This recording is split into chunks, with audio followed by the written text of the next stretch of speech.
Bem-vindo a mais um Guerreiros TV. Eu sou Fábio Ribeiro. E eu sou Cláudio Roberto Basílio, vosso criado. Hoje, depois de um longo tempo sem gravar vídeos, a gente não pode se reunir por conta da pandemia. A gente está fazendo esse formato aí de grupo de chat, live. Só que não é uma live, a gente não vai colocar ao vivo, porque a gente não vai interagir, a gente só vai falar aqui para nós mesmos. Vamos ficar divagando. O tema desse programa é a série da Stargirl, que teve uma temporada agora, no meio da pandemia, de 13 capítulos, e foi muito bem sucedido, né? Redondinho. E nós gostamos tanto que resolvemos quebrar aqui a quarentena falando dessa série, né? Ela foi programada para estrear no canal de streaming da DC, que eu nem sei o nome, Cláudio. A DC tá aí com... DC Entertainment.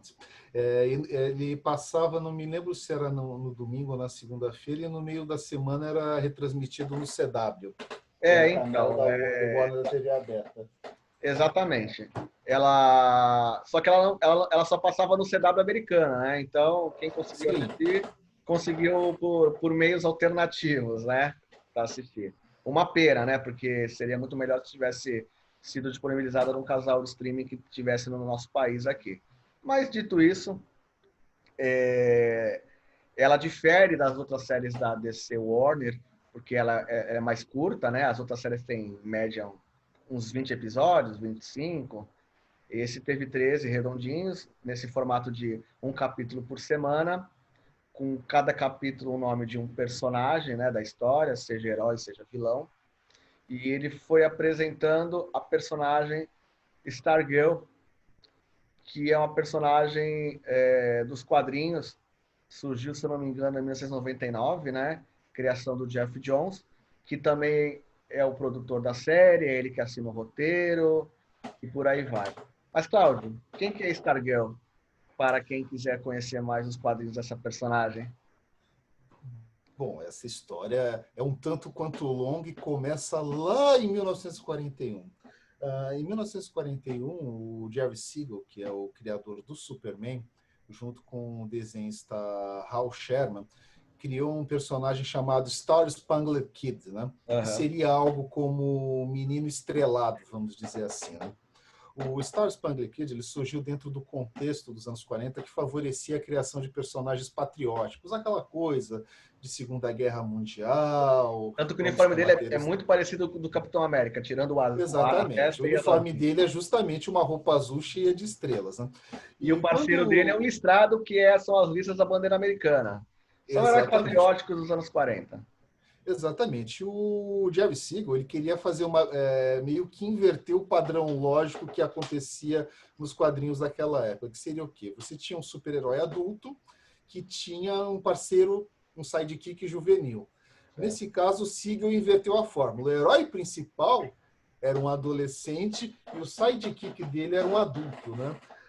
A série foi lançada nessa época, não teve assim muito sucesso. E logo após o final da Segunda Guerra Mundial, o personagem deixou de ser publicado. Ele foi resgatado em meados dos anos 70 e passou a estrelar, aparecendo as histórias da Sociedade da Justiça e, posteriormente, de um supergrupo conhecido como Corporação Infinito. Sim, Né? essas histórias da Sociedade da Justiça, elas são de 76, mais especificamente, né, o ano do meu nascimento. E começou com uma revista, acho que é All Star Comics, que era uma revista antiga, que retomou a numeração e começou a abrigar as histórias da Sociedade da Justiça, a GSA. Exatamente. Né? E aí, no final dos anos 80, o personagem faleceu numa história da Corporação Infinito e parece que ele ia de vez para o limbo dos quadrinhos. Né? Exato.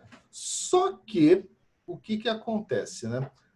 Nos anos 90, o escritor James Robinson ele resgatou um outro personagem também dos anos 40, chamado Starman. Sim. O Starman era um cientista, Jack Knight, que criou uma espécie de bastão cósmico que se alimentava das energias das estrelas e permitia a ele poder de voo, emissão de rajada, essas coisas todas, né? Nos anos 70 e 80, o Star Spangled Kid já havia sido ligado ao Starman. O Star Spangled Kid, Passou a ele usar recebeu... uma versão pequena do bastão do Starman, né? Um retângulo Exatamente, pequenininho. E depois, exatamente, o Starman presenteou, acho que foi o Starman que presenteou ele com o cinto, que dava exato. praticamente os mesmos poderes de acho que meio que um pouco de vulnerabilidade, né? Uma coisa assim. Exatamente, uma super força limitada, alguma coisa assim, né? Sim. E aí, voltando ao assunto, nos anos 90, o escritor James Robinson resolveu resgatar esse personagem, o Starman, né? Numa série que, na minha e modesta opinião, é uma das melhores séries de quadrinhos da DC dos anos 90. É um pecado que nunca tenha sido publicado na íntegra no Brasil, Sim. certo? É uma série espetacular, ela durou 80 edições, né?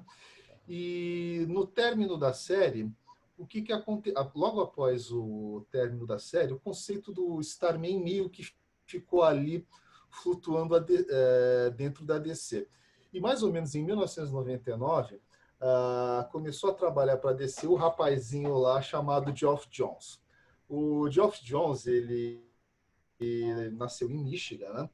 Certo? E quando era muito jovem, ele foi trabalhar em Hollywood e virou assistente do Richard Donner. Richard Donner, para quem não conhece, é o cara que dirigiu aquele filme do Superman, tá, gente? O clássico de E aí o que 78. acontece?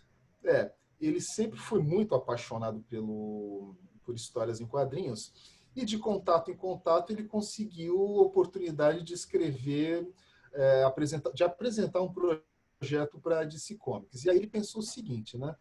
Poxa vida, tem essa série aí do Starman, que eu gosto tanto, né? Tem aquele personagem antigo lá, o Star Spangled Kid, né? Eu vou fazer o seguinte, eu vou recriar o Star Spangled Kid. Só que em vez de ser um moleque, vai ser uma garota agora, certo? Então ele apresentou junto à DC justamente o projeto Star Spangled Kid e Stripe, né? Dentro desse conceito, né, o Star Spangled Kid agora era uma menina, Sim. certo? Que era enteada do Listrado, que era o antigo parceiro do Star Spangled Kid, né? Quem está vendo esse programa, entenda que essa concepção original do quadrinhos, ela é exatamente assim na série de televisão, né? A série aborda exatamente isso. O Stripe, ele se aposenta, ele guarda os objetos da Sociedade da Justiça. No caso da série em quadrinhos, ele só guardava os objetos do Star Spangled Kid, né? E a menina encontra os objetos, né? No caso dos quadrinhos é só o cinto, mas na série de televisão seria o cetro, né? E aí existe uma relação de pai e filha, né? Porque ele é padrasto da menina, e ela resolve usar o uniforme em homenagem a esse herói aí que foi o parceiro do padrasto dela, né? Exatamente, os quadrinhos é exatamente assim. Exatamente. Essa série, criada pelo Jones, né, ela durou, não sei se foram 12 ou 13 edições, agora não me lembro de cabeça, né? Mas não foi exatamente assim um sucesso, né? Não. E aí, talvez a personagem ficasse relegada para segundo plano, mas logo após mais ou menos, né, junto com o término da série da Star Spangled Kid, foi lançada um gibi da Nova Sociedade da Justiça. Essa série foi lançada originalmente com os roteiros do James Robinson, que era o roteirista daquela série do Starman, que eu citei anteriormente, em parceria com um cara chamado David S. Goyer. Para quem não conhece David S. Goyer, hoje ele é mais conhecido como roteirista de cinema. Ele foi o roteirista dos 3 filmes do Batman dirigidos pelo Christopher Nolan. Ok? Essa série começou a ser lançada, essa série foi lançada, foi um tremendo do sucesso, e o James Robinson e o David S. Goyer pegaram a Star Spangled Kid e reaproveitaram nessa série. Mas qual foi o pulo do gato que eles tiveram no reaproveitamento da personagem? Quando a personagem foi introduzida na nova série da Sociedade da Justiça, o Starman, o Jack Knight, ele decidiu se aposentar da vida de super-herói e deu para Star Spangled Kid o cajado dele de Starman. Então, por causa disso, ela assumiu o título de Stargirl. Então, Ok? ela homenageando dois heróis, né? O Star Spangled Isso, Kid, com costas do uniforme, e o cajado da família do Starman, que é uma família da DC com tradição, que teve o pai original da Segunda Guerra, teve um irmão que morreu, e o Jack, que era um maluco paz e amor aí, que assumiu o manto dos super-heróis por um curto tempo, né? Eventualmente ele ajudava a Sociedade da Justiça no começo das histórias, mas ele se aposentou e deu o cajado. Mas eles atuaram juntos, a Stargirl e o e, Starman. e o Starman. Exatamente, né? Então, a personagem foi a Stargirl foi uma das principais personagens da série do Starman.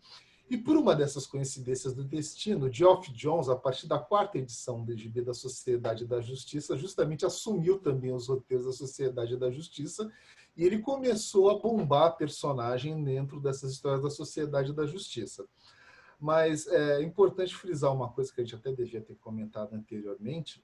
A personagem, a nova Spy Spangled Kid, que foi rebatizada como Stargirl, o Jones criou como uma forma de homenagear a irmã dele.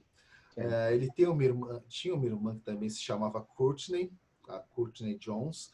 Ela faleceu em um acidente aéreo, muito jovem, por sinal, certo? E quando o Jones criou a série, ele batizou a personagem com o nome de Courtney, justamente para homenagear a irmã falecida, né? Certo? E aí, a personagem estava lá na Sociedade da Justiça, ela tinha um certo apelo junto ao público, já havia muita gente que fazia cosplayer dela em eventos de quadrinhos, né? A gente já viu, né, Fábio? Algumas Sim. situações, né? E aí, para nossa imensa surpresa, de repente, não mais que de repente, em 2019, somos avisados que a Warner planejava fazer um seriado da Stargirl. Exato. Aí algumas pessoas ficaram muito alegres, outras pessoas ficaram muito bravas, né? Alguns chegaram para mim e falaram: não, mas tinha que ser seriado do Starman! Por que ele faz o seriado da Stargirl? Nada a ver! Né? Mas. Vamos contextualizar. Vamos contar o histórico do Geoff Johns. O Geoff Johns, a Stargirl foi a porta de entrada dele para os quadrinhos da DC. Ele fez um personagem próprio, mas apesar de ser derivado, né, ela é uma substituta, usava o mesmo nome do Star Spangled Kid, então é um personagem derivado. Quando o Geoff Johns passou para a Sociedade da Justiça, ele começou a trabalhar personagens derivados e personagens originais da Sociedade da Justiça, criado por outras pessoas. Os criadores originais da década de 40 e, como o Geoff Johns começou em 99, ele utilizou a versão mais moderna, recente, que foi de 81, quando o escritor Roy Thomas começou a brincar aí nessa seara de personagens da Segunda Guerra com os seus filhos e descendentes. Então, esse conceito de reaproveitar personagens, o Roy Thomas, primeiro foi o Paul Levitz, depois o Roy Thomas começou a utilizar esse personagem, todo o grupo, o elenco de apoio, e ele foi muito bem. Mas o Geoff Johns, que com a Cidade da Justiça foi até 2006, se eu não me engano, posso estar enganado, e ele se destacou como um ótimo roteirista, e ele fez brilhantemente passagens pela Liga da Justiça, o Aquaman, Lanterna Verde, o Flash, os grandes medalhões da DC, e essa proeminência dele fez ele galgar outros cargos na DC, inclusive ele foi presidente de uma divisão de entretenimento da DC que cuidava de filmes e séries, e como ele já tinha experiência, né, como ele já estagiou com o Richard Donner, ele era uma pessoa ideal. E muitos projetos foram tocados. O filme do Lanterna Verde, ele estava envolvido na produção e alguns roteiros desses filmes e séries. A série do Flash tem muitos roteiros dele. Se não me engano, a Supergirl, ou pelo menos os crossovers, né, com os outros heróis da CW, né, do canal da Warner, que são várias séries que compõem Supergirl, Flash, Arrow, Black Lightning, Legends of Tomorrow, e o Geoff Johns tinha aí o seu pezinho em todas elas. E em determinado momento ele abandonou o cargo de direção, e, se eu não me engano ele fundou uma empresa, e essa empresa, a DC, terceiriza alguns projetos. E novamente ele repetiu a sua... como ele entrou com os quadrinhos Stargirl, ele resolveu que fosse o primeiro projeto da sua produtora, se eu posso estar enganado com essa informação, a Stargirl. Então tem muito mais dele, talvez não tenha tido interferência de outros produtores, de outros executivos, tem um orçamento visivelmente maior, só que quanto fã, sem ter visto a série, né, porque fã tem essa mania de criticar sem assistir, eu achei um equívoco você começar com a Stargirl se você não contasse primeiro o legado do Starman, sendo que a série do Jamie Robson, que acho que é de 98, um pouco antes da Stargirl, ela, para mim, é muito marcante porque ela lida com essa questão do legado e a relação de pai e filho, né? Então, e como a série de quadrinhos da Stargirl, como você falou, não fez muito sucesso, era uma coisa bobinha, eu achei que começou mal. Preferi o Starman, que é o horário principal, e um spin-off da Stargirl. Porém, assistindo a série, ele utilizou muito dos quadrinhos que foram feitos nesses últimos 20 anos, trabalhando questão de legado, questão de heroísmo, questão de pai e filho, só que no caso pai adotivo, que tocam. Então a série, para mim, foi um grande sucesso, uma grande surpresa. Ainda preferia que também tivesse uma série do Starman, porém essa questão de uma ter começado primeiro que a outra já não me incomoda mais. Porque eu fiquei muito satisfeito com a série da Stargirl, e por conta de vários motivos. Primeiro, o fator Homem-Aranha. Quem não sabe, o fator Homem-Aranha é aquele jovem adolescente que tem que lidar com bullying no colégio, tem que lidar com esconder o segredo dos seus familiares, e os seus inimigos mortais geralmente têm relação com seus parentes, então seus parentes estão sempre em perigo, e isso deu a tônica para a série sempre teve essa pegada, e ela foi uma série diferente do canal CW, as outras, ela teve uma temporada planejada com começo, meio e fim, lógico, com um gancho para uma próxima temporada. Além disso, né, a gente não pode deixar de destacar os atores, né? Eu acho que a escolha foi muito bem sucedida, né? A personagem principal é a Beck Basinger. Isso. E o pai dela, né, o outro protagonista, é o Luke Wilson, um ator já conhecido de filmes de comédia. O irmão do Owen Wilson. Exatamente. Que eu também não gostei, porque o estereótipo, o visual do cara é de bobão. O Pat Bull era um cara ruivão, ele era mecânico, meio fortão. O Luke Wilson fisicamente não era parecido com o personagem dos quadrinhos, porém ele representou muito bem nessa questão de o pai bobalhão, né? O cara que não é para ser herói, mas acaba sendo. Já diferente. Sabe fazer uma cara paternal como poucos. Exatamente.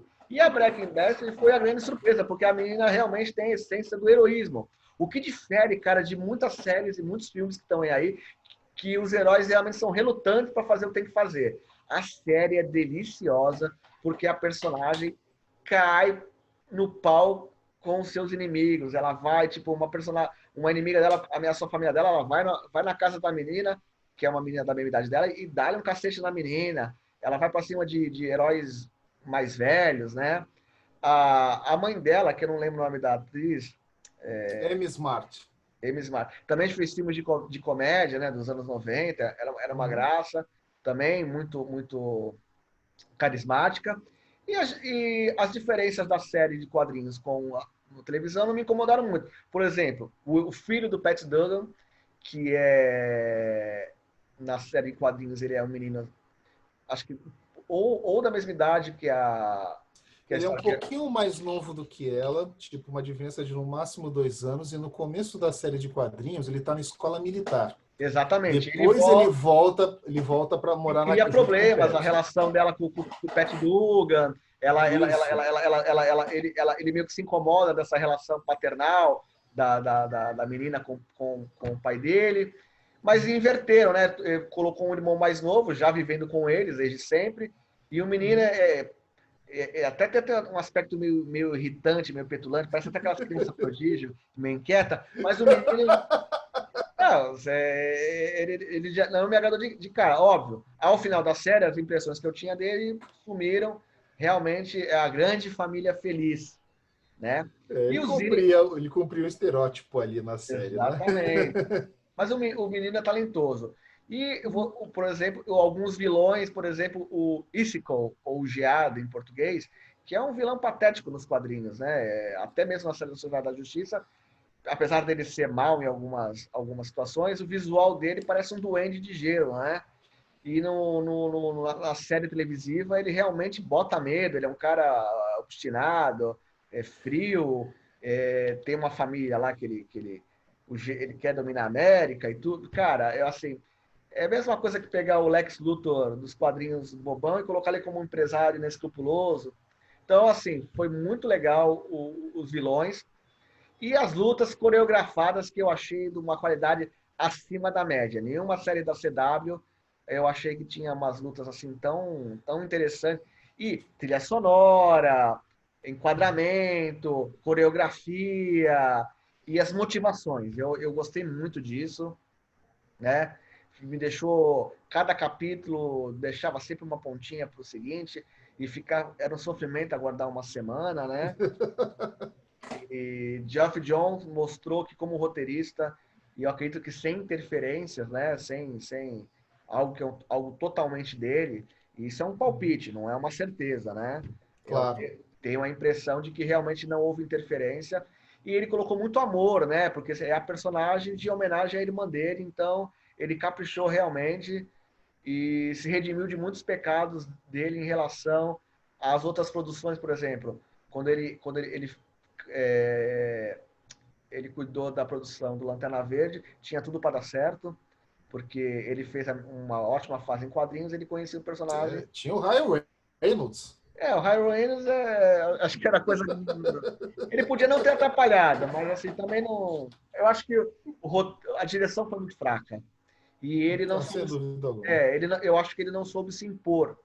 De novo, é um palpite. Sendo que na série da Stargirl, que é uma coisa totalmente dele, ele que encomendou, aí teve direção de alguns capítulos de diretores conhecidos, ele soube exatamente o que pedir.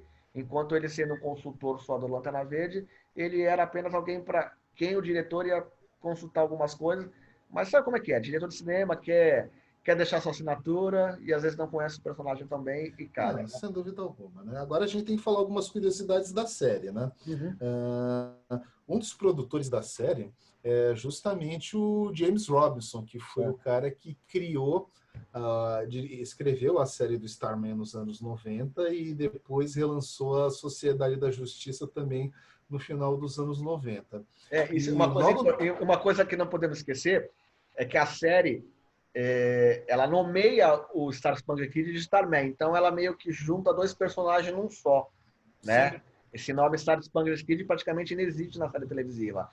O dono do uniforme era o Starman, o cetro era do Starman e a menina é Stargirl. Star Spangled Kid inexiste. Então ele fez um combo de dois personagens, só que né, o visual dele, até o visual moderno, o último uniforme dele na Corporação Infinito, né, onde ele se chamava Star Spangled Kid, passou a se chamar Skyman, que era um nome sideral, né, no Brasil. No Brasil ele foi batizado com o nome de Sideral. Mas achei muito boa essa coisa de colocar aí o nome Starman, porque Starman é uma tradição, é uma família, então pode ter outros membros, até para reivindicar aí futuramente o cetro mágico, né?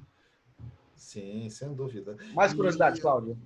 Não, algumas curiosidades. Por exemplo, logo no primeiro episódio, quando a família ainda está em Los Angeles, né? E todo mundo está preparando a mudança para Bull Valley, né? A Kushner tem um quadro no quarto dela com as fotos das amigas, né? Certo? E ela tem uma foto dela abraçada com uma menina, né? Essa menina que ela está abraçada é justamente a Courtney Jones, que é a irmã do Geoff Johns, né? Fizeram uma montagem, né? Isso, exatamente, né? E quando eles vão se mudar para Blue Valley, a companhia de mudança se chama Action, né? Certo? Action, para quem não sabe, é o nome do gibi Action Comics, que lançou o Superman, que é o criado, e o Superman foi criado pelo Jerry Siegel, que por acaso também é o criador de Star Spangled Kid, né? E isso eu também só descobri quando eu vi a série. Eu fui pesquisar, eu nem fazia ideia. Eu achava que o Star Spangled Kid era um personagem mais recente. Não era dos anos 30, 40, não. Ele é antigão, né? E aí, o que acontece? Cada episódio é recheado de easter eggs. Um easter egg específico que eu acho muito delicioso tem o cinema de Blue Valley, né? Sim. Certo? Quando você presta atenção no cinema de Blue Valley, todos os filmes que estão em cartaz no cinema são, obviamente, adaptações de obras alternativas da DC Comics. Sim. Então, você vê lá, por exemplo, está em cartaz o filme Press, né? Press foi uma série que brincava com a possibilidade de um adolescente virar presidente dos Estados Unidos, foi lançado pela DC nos anos 70. Né? Tem um outro filme chamado The Rounded Tank, o Tanque Mal Assombrado. Assombrado. Apareceu na Crise das Infinitas Terras. Que é um personagem de guerra da DC Comics. Tem um outro filme em cartaz, The Unknown Soldier, o Soldado Desconhecido, que também é um gibi de guerra da DC Comics. Né? Ótimo. E assim por diante. E assim por diante, né? E uma coisa que, aí eu estou falando como fã de quadrinhos muito antigo, né? E como fã de cinema também, né? Uma coisa que algumas pessoas também vão perceber na hora, existe a personagem, a Doutora Meia-Noite, que o nome da menina é Beth Chapel, infelizmente não lembro o nome da atriz agora, né? Ela usa um óculos especial que tem acesso a um computador super avançado, né? Uma Um inteligência esquema muito artificial. parecido. Isso. Num esquema muito parecido com o que o Tony Stark tinha com a armadura dele, né? Sim. Quem faz a voz dessa inteligência artificial é o Henry Thomas. Para quem não conhece, Henry Thomas foi o menininho do filme ET. Olha. É ele que faz a voz da inteligência artificial do Doutor Meia-Noite, né? E falando ainda desses personagens, né? Esses personagens, para a gente que começou a ler gibi nos anos 80, nos anos 90, é uma delícia ver eles agora justamente saindo do papel e migrando para a televisão, porque a Beth Chapel, a Yolanda Montes, que faz a Pantera... Vamos contextualizar primeiro. Além da personagem da Stargirl e do Stripe, né, que é o pai dela, o Geoff Johns introduziu na série televisiva alguns personagens que efetivamente ele não trabalhou muito na série da DC, tirando o Homem... Então tem o Homem-Hora, que é o Rick Tyler, a Beth Chapel, que é a Doutora Meia-Noite, e a Yolanda Montes, que é a segunda Wildcat. O Geoff Johns não trabalhou com esses personagens, só trabalhou com o Homem-Hora, né? Ele trabalhou com a questão do legado, da mesma forma que fizeram com o Starman, usou muito o personagem, mas ele foi apresentado no revival dos anos de 81, quando o Roy Thomas, aquele famoso editor e escritor da Marvel, migrou para DC na década de 80, e ele começou a fazer essa coisa do legado. E esses personagens, né, o Star Spangled Kid original, ele havia inaugurado essa fase moderna em 76 lá com o gibi do Paul Levitz, na Sociedade da Justiça.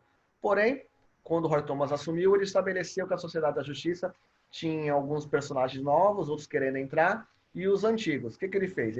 O Star Spangled Kid, que era o personagem junto com o Robin, a Caçadora e a Poderosa, os mais recentes membros, ele resolveu formar uma equipe com os outros filhos que estavam querendo entrar para a Sociedade da Justiça. Criou a Corporação Infinito. E o líder foi ser o Sylvester Pemberton, Star Spangled Kid. E ele levou a Poderosa, o Robin e a Caçadora, ficaram um tempo montar a equipe, mas eles voltaram para a Sociedade da Justiça. Nessa sequência, né, esses novos personagens, que o Roy Thomas criou novos personagens, que são personagens derivados, que era o Norda, que é um afilhado do Gavião da Noite, né, do Hawkman, o filho dele, que era Caravelho Prateado, a filha da Mulher Maravilha, que era a Fúria, Man, Manto Negro e Jade, que eram os filhos do Lanterna Verde. E aos poucos foram entrando novos membros que ele foi criando. O Homem-Hora, ele criou, né, também personagem derivado, o Rick Tyler, que seguia os passos parte, tinha um traje mais moderno, só que ele ficou viciado na pílula do pai Miracle e teve problemas com isso. A Yolanda Montes era uma afiliada do Wildcat original, também assumiu o manto quando ele ficou aleijado na crise das Infinitas Terras, e Beth Chapel, que era uma médica que trabalhava com o Doutor Meia-Noite original, e ela acabou assumindo também porque ela ficou cega na crise. E, curiosamente, a DC naquela época estava criando personagens a pedido, né, da DC, personagens representativos. Então, a latina Yolanda Montes, a negra Beth Chapel e o caucasiano Homem-Hora são alguns desses personagens dessa época. E, curiosamente, né, agora nesse projeto do Jeff Jones de fazer essa série, esses personagens com essa representatividade puderam ser reaproveitados, né, para apresentar aí uma diversidade étnica para a audiência de 2020. E o Jeff Jones foi beber justamente nesses personagens, criações do Roy Thomas. E os personagens, muito bem respeitados, né, nós somos de longa data. Eu sempre gostei deles na Corporação Infinito, que é um título que publicou aqui no Brasil 5 histórias e não continuou, né? Eu tive a oportunidade de ler as edições gringas, é um título que eu gosto muito, porque tanto o Geoff Johns como o Roy Thomas trabalharam muito bem essa questão de heróis da Sociedade da Justiça e legado. Então, assim, eu gostei muito do Rick Tyler, né? Apesar de, na história da série, os pais deles já não estão mortos, né? O Homem-Hora original, em tese, está supostamente morto. Também o Doutor Meia-Noite original também está morto, e o Wildcat também ou morreu ou está desaparecido. Então, esses heróis meio que surgem sem a tutela dos heróis originais. Mas isso pode mudar, né? Porque nos quadrinhos, na série de televisão, se você não viu o corpo, o herói não está morto, só está desaparecido por causa de um tempo, né? Herói que nem malandro. Malandro não morre, malandro dá um tempo. Então, os heróis são essa pegada. Mas eles pegaram as melhores versões desses personagens, né? Exceto a Beth Chapel, que eu acho o uniforme dela nos quadrinhos muito legal, mas ela é um personagem do fruto do final dos anos 80, tem até um sex appeal, a menina Beth Chapel já não tem, ela já é uma menina nerd e tudo. A Wildcat também tem um sex appeal. Na série ela é uma adolescente, não abusa muito disso. E o Rick Tyler também faz o menino bravinho, que não é muito o personagem dos quadrinhos. Mas eu adorei a participação deles, né? Inclusive, a gente até discutiu isso aí nos bastidores, sobre a questão de direitos autorais, porque você já me explicou que essa questão de colocar os créditos para todo mundo é uma questão até de política da empresa, só se fizer um acordo pré-estabelecido. Porém, o que me incomoda, né, e eu preciso aproveitar para falar isso, é que o Jeff Jones, numa entrevista recente, ele se gabando da série, e ele tem todos os motivos para se gabar da série, porque para mim ela foi um espetáculo, ele deu uma pecada, né? E nesse mercado não existe pessoas bonzinhas, por mais que eu admire. Ele na entrevista ele afirmou que a fonte da série dele, televisiva, foi toda calcada nos quadrinhos que ele escreveu com o James Robson, e isso não é verdade, porque ele nem trabalhou nem a Beth Chapel, nem a Yolanda Montes, e a criação do Rick Tyler ele não estava envolvido. Mas são detalhes, não estragam a experiência de assistir a série, mas eu acho que isso precisa ser dito, né? Eu acho que o reconhecimento de quem criou os personagens, né? E já que os dois fizeram o mesmo tipo de trabalho, que é revitalizar personagens dos anos 40 e utilizar os seus herdeiros e personagens derivados, eu acho que o Jeff Jones não é o único que tem esse mérito, né? O Roy Thomas veio antes dele e merece todo o reconhecimento sempre que o Jeff Jones tiver oportunidade. Mas não atrapalha. A série é muito... Eu adorei esse elenco de apoio e tem muitos mais por surgir, né, Cláudio? Por exemplo, sim, eu acredito que o Relâmpago, o Jack Thunder, tá ali. Tinha um garoto lá com um cabelinho Rastafari ali que me parece um quê? Sim, eu não me lembro se foi o terceiro, quarto episódio, a Courtney, ela vai na antiga sede da Sociedade da Justiça e pega todos os itens da Sociedade da Justiça. Todos os equipamentos mágicos e científicos que eram dos heróis que estão sumidos ou mortos, exatamente, ela guarda numa bolsa e ela vai distribuindo para os seus colegas da ampulheta do Homem-Hora, o óculos do Exato. Meia-Noite, o uniforme, que é o uniforme mágico, que no quadrinhos não existe isso. Da Exato. Pantera, porque... E a Sociedade da Justiça, ela tinha um personagem que se chamava Johnny Trovoada, ou Johnny Thunder em inglês, né? Ele era um molecão, né? Que tinha um gênio, literalmente, né? Só que o gênio dele, ao invés de morar numa lâmpada, morava no fluido de uma caneta que nem essa daqui que eu estou mostrando, né? E nos quadrinhos da DC, ele é um grande parceiro da Marvel, né? Então... Exato. Então, é mostrada a cena que ela pega a caneta, ela deixa a caneta jogada no meio das coisas. Aí tem uma cena, se não me engano, que ela vai pegar, apertar a caneta e o Pet Dugan fala: não, aperta isso daí, que isso é muito perigoso. Então, né? exatamente. Então, existe a possibilidade do Jack and Thunder, existe ali a Lanterna Mágica do Lanterna Verde, que se quiser utilizar mais personagens da Corporação Infinito, ou Manto Negro ou Jade, podem ser os herdeiros aí da Lanterna, né, do Lanterna Verde, e outros personagens, e todos nessa faixa etária adolescente, em fase escolar, né, que esse cenário é muito rico. Homem-Aranha viveu mais de uma década nesse cenário escolar e foi o maior sucesso dos quadrinhos dos anos 60, né? o Então, adolescente que não envelhecia, né? que infelizmente séries de televisão, né, entre uma temporada e outra passa um ano e os atores envelhecem. Então, eu acho que para utilizar esse cenário escolar, mais um ano só, ou eles vão ser que nem os atores do Barrados do Baile, né? Caras de 30 anos fazendo personagens adolescentes, né? A televisão é craque em fazer isso, né? Exato. Mas olha, Fábio, tanto eu quanto você somos colecionadores de história em quadrinhos, né? Sim. Você sabe melhor do que ninguém que uma das coisas que a gente mais gosta de fazer é exibir os nossos itens colecionáveis, né? Então, só para dar o contexto para as pessoas que estão nos assistindo, olha, isso daqui é um encadernado da Sociedade da Justiça, né? E reúne material da Sociedade da Justiça nos anos 70, né? Não sei, é bom? Exatamente. Olha só, você também tem, né, Fábio? E aqui, justamente na... Isso. Coisa boa, né? E aqui na capa, justamente, só para a pessoa não sei se vai pegar bem, esse rapazinho aqui é justamente o Star Spangled Kid que a gente está comentando agora, né? Inclusive, aqui na mão dele está o cetrozinho do Starman. A versão pocket assim, do cetro do Starman, né? Exatamente. Aqui, né? Opa, tá caindo as coisas aqui do lado.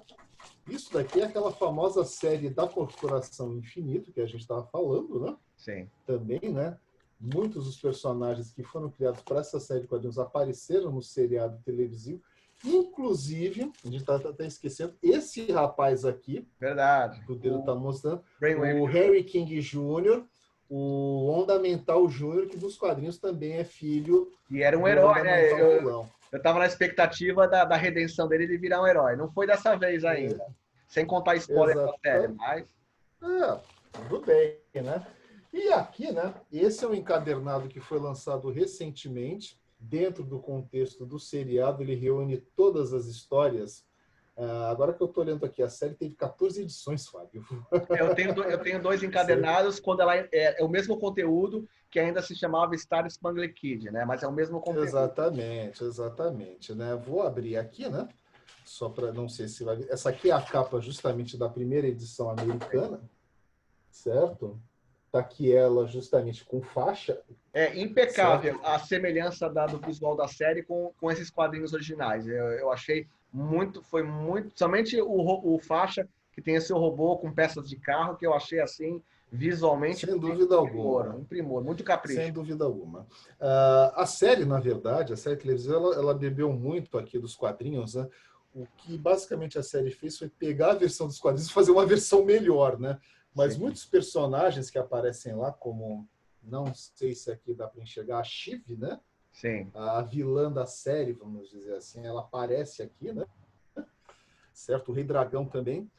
O Cavaleiro, aqui, ó, essa Shiv, né? Eu acho que talvez as pessoas tenham um pouco mais de facilidade para enxergar. Eu queria aproveitar até fazer uma pergunta, já que você está mostrando esses detalhes. Eu ia fazer a pergunta, mas você já está respondendo. O que deu certo na série? É exatamente essa capacidade de melhorar o que estava nos quadrinhos? Essa fidelidade? Sim, eu acho o seguinte, né? Uma vez eu vi uma entrevista com o David S. Goyer, que foi o cara que relançou a Sociedade da Justiça no final dos anos 90, e ele falou que a Sociedade da Justiça, o principal mote da série sempre foi a questão de legado. Não Perfeito. só a questão do legado, tipo assim, um cara virar super-herói porque o pai era super-herói ou alguma coisa do tipo. É legado no sentido também de lidar com as responsabilidades do passado, Sim. ok? Esse sempre foi o principal mote da Sociedade da Justiça. Eu acho que o Jones ele foi muito inteligente na hora de transpor o seriado para a televisão, que ele manteve esse espírito, Sim. ok? A série lida muito com essa questão, o que aconteceu antes? Quem eu sou, o que eu vou ser daqui para frente, Sim. certo? E Então, isso dá a motivação certa para os personagens. exatamente, né? Existem várias questões, uma nova geração que surge para assumir uma responsabilidade que outrora pesou sobre antigos heróis, né?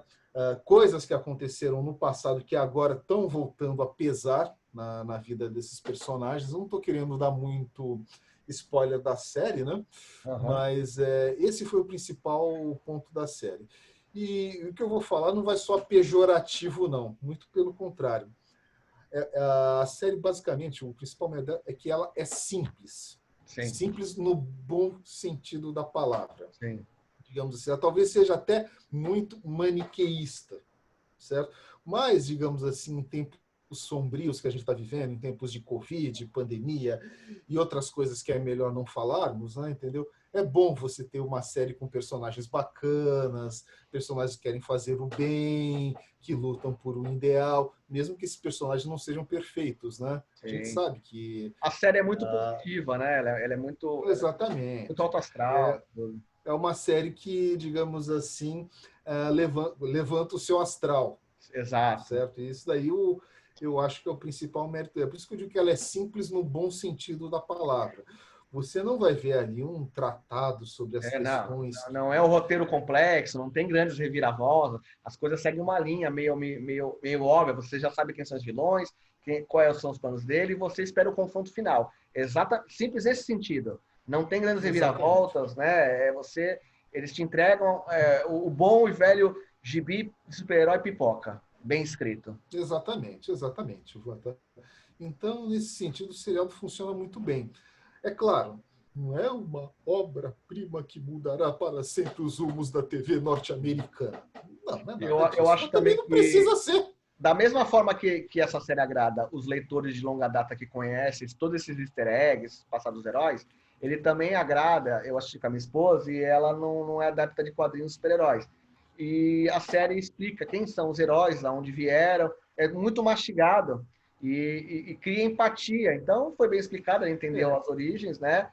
Ela absorveu a história e ter um passado assim grandioso nos quadrinhos não foi impeditivo para um fã que nunca viu a personagem ser fisgada logo de cara.